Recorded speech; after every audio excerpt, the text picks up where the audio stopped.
الحمد لله وكفى والصلاة والسلام على من لا نبي بعده أعوذ بالله من الشيطان الرجيم بسم الله الرحمن الرحيم قل يا أهل الكتاب تعالوا إلى كلمة سواء بيننا وبينكم ألا نعبد إلا الله ولا نشرك به شيئا ولا يتخذ بعضنا بعضا أربابا من دون الله صدق الله مولانا العظيم۔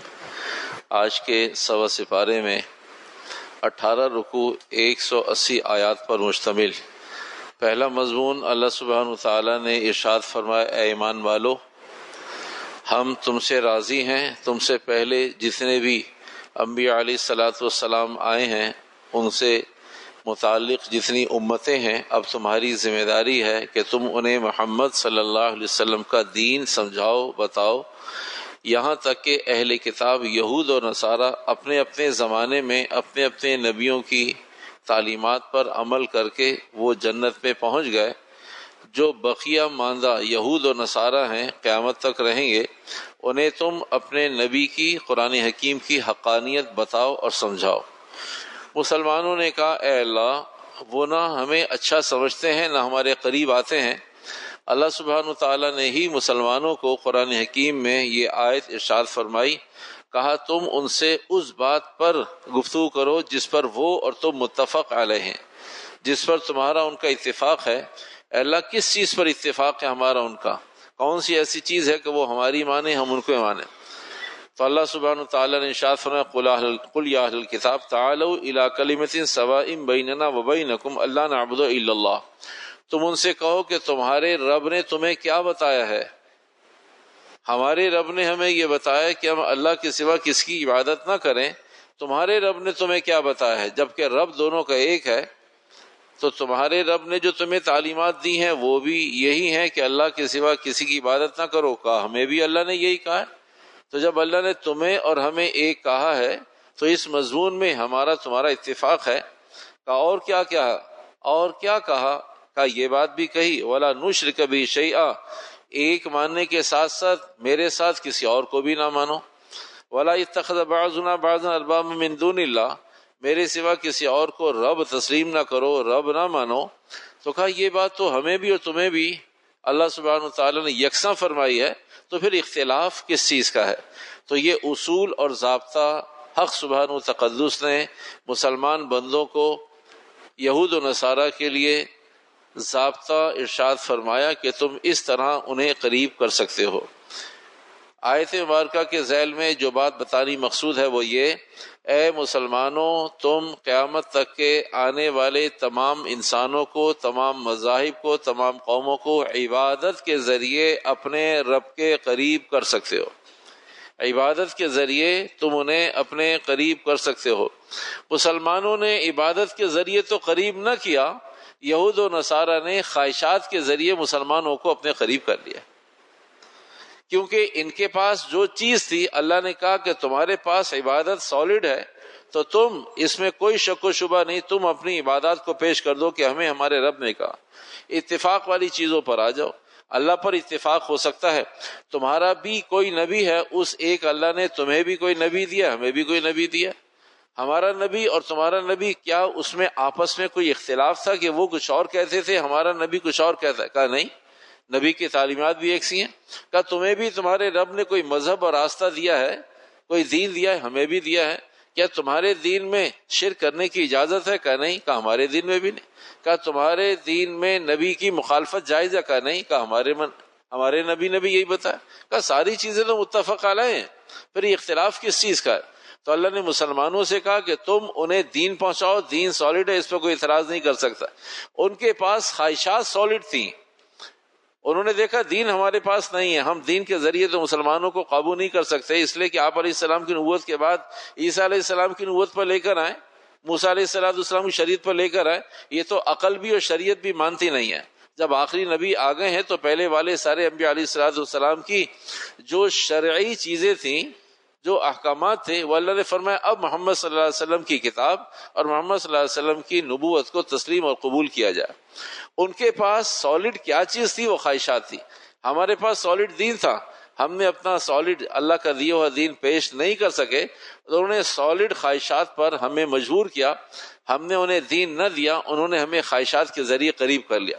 وہ خواہشات یہود و نصارہ کی طرف سے کیا تھی؟ آزادی کے نام پر فحاشی، کو ایجوکیشن کے نام پر نسلوں کی خرابی، آزادی خیال کی بنیاد پر، روشن خیالی کے بنیاد پر، تعلیم کے راستے سے وہ تباہی جو میں اور آپ اپنے گھروں میں خوب دیکھ رہے ہیں. انہوں نے خواہشات کے ذریعے ہمیں خراب کر دیا، ہم احکامات کے ذریعے انہیں ٹھیک نہ کر سکے.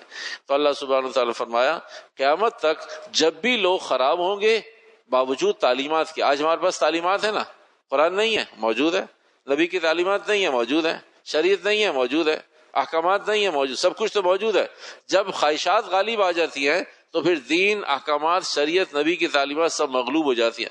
کہا انہوں نے بھی تم پر غلبہ حاصل کیا خواہشات کے ذریعے، اور تم ان پر قیامت تک دین کے ذریعے غلبہ حاصل کر سکتے ہو. یہ بات امت مسلمہ کے اندر سے صرف یہ نہیں کہ نکل گئی، ہمیں اس کا یقین بھی ختم ہو گیا کہ ہم دین کے ذریعے بھی اب غالب نہیں آ سکتے. اب ہمیں معلوم ہے کہ ہمارا دین بودا دین ہے، ہمارا دین ایسا دین نہیں ہے. جب بھی ہمیں دین کے تقابل کا وقت آتا ہے تو ہمارے اندر سے آواز آتی ہے ہمارا دین ایسا تھوڑی ہے کہ ہم غالب آ سکے، جبکہ اللہ فرما رہے میرا دیا ہوا دین ایسا ہے جب بھی تم عمل پیرا ہو کر، عمل کر کے یہود و نصارہ کو دعوت دو، اس موقع پر وہ مغلوب ہو جائیں گے اور تم غالب ہو جاؤ گے. دوسرا مضمون ماحول کے اثر کی بنیاد پر، کہ ماحول کیسے کیسے اثر انداز ہوا کرتا ہے یہود و نصارہ ہی سے متعلق. دوسرا مضمون ہے یا ایھا الذین آمنوا ان تطیعوا فریقا من الذین اوتوا الکتاب یردوکم بعد ایمانکم کافرین.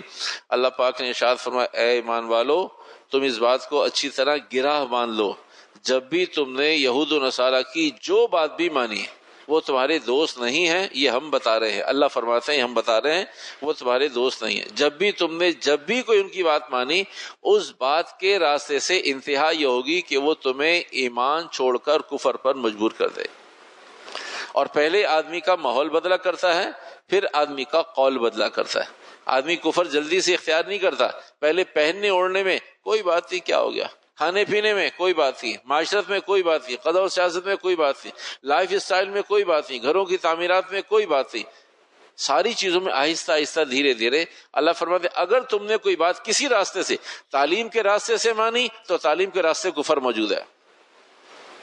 تعمیرات کے اعتبار سے تم نے بات مانی تو تعمیرات کے اعتبار سے کفر موجود ہے. ضمناً ایک بات ذہن میں آ گئی، آپ کو معلوم ہوگا اور انشاءاللہ آپ جائیں، اللہ ضرور لے کے جائے، ہمیں آپ کو بار بار لے کے جائے. حرمین جتنی تعمیرات نئی بن رہی ہیں، جتنی کنسٹرکشن نئی ہو رہی ہے، ان میں سب میں بیت الخلاء یا قبلے کی جانب ہے یا پیٹھ قبلے کی جانب ہے.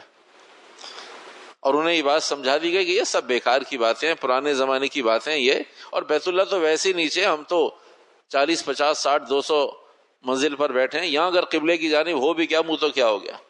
تو جس موقع پر بھی ہم نے یہود و نصارہ کی بات مانی، اس موقع پر کفر موجود ہے.